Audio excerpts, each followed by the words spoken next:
Are you also confused between counseling psychology, clinical psychology, and industrial organizational psychology? Don't worry. By the end of this video, you will know exactly which one suits you.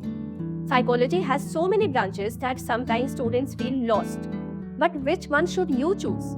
Today, I will break it down in the simplest way, the examples, scope, salaries, and degree requirements so that you can make the right choice for your career. Let's start with counseling psychology. This is the stream most people imagine when they think of therapy. Here you mainly help people with everyday struggles like stress, relationships, career confusion, self-esteem, anxiety, and so on. The focus is on guidance, growth, and adjustment, and not on hardcore psychiatric illness. It's better if you have had psychology in your 12th or in your bachelor's, but it's not compulsory. Many people switch to psychology later for their master's as well. You usually go for a master's in counseling psychology, and you can work in schools, colleges, wellness centers, or even open your own private clinic. For example, imagine a college student who feels lost about their future and is going through a breakup. They don't need heavy medication or psychiatric intervention. Instead, they need someone who can listen, give perspective, and guide them. That's where a counseling psychologist comes in. Now, clinical psychology is very different. Here you deal with serious mental health issues like depression, bipolar disorder, schizophrenia, OCD, trauma, addictions, etc. The work is more intensive and the training is also longer in terms of studies. Like the previous one, having psychology in 12th or bachelor's is useful but not strictly necessary. You can still switch to psychology for your master's if you are committed. In India, the following degrees are required for this clinical psychology irrespective of your bachelor's subject. First, a master's in clinical psychology, then an MPhil in clinical psychology, and finally you get registered with the Rehabilitation Council of India to be a licensed psychologist. You will often work in hospitals, mental health clinics, alongside psychiatrists, or even open your own clinic.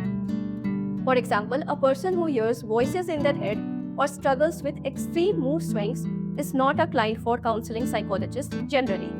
They need clinical interventions. Clinical psychologists use assessments, tests, and evidence-based therapies like CBT, DBT, etc. to stabilize and treat the underlying condition. And then we have industrial organizational psychology.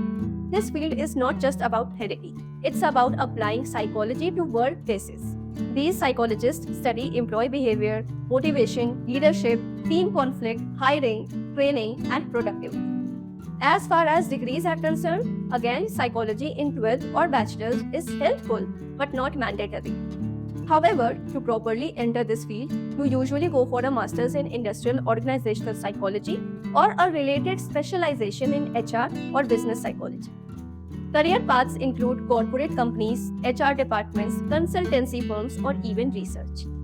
For example, imagine a company is facing high employee burnout and resignations. An industrial organizational psychologist will study workplace culture, design stress reduction programs, improve leadership style, and recommend HR policies. You are not sitting in a therapy room. You are shaping how organizations run. So, which one should you choose? Here's a quick way.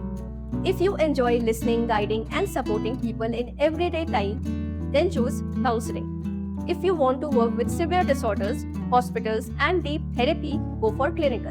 And if you are curious about business, HR, and applying psychology in companies, go for industrial organization. And remember that there is no better field among these three. It depends on your personality, your career vision, and the lifestyle you want. Now let's talk about money, because that's what most of you are curious about.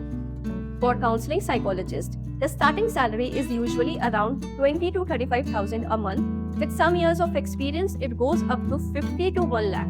And if you build your own private practice or combine non-therapeutic options too, it can reach to 1.5 to 2 lakhs per month. For clinical psychologists, the beginning is slightly higher, about 25 to 35,000. With experience and an RCI license, it moves to 70 to 1 lakh.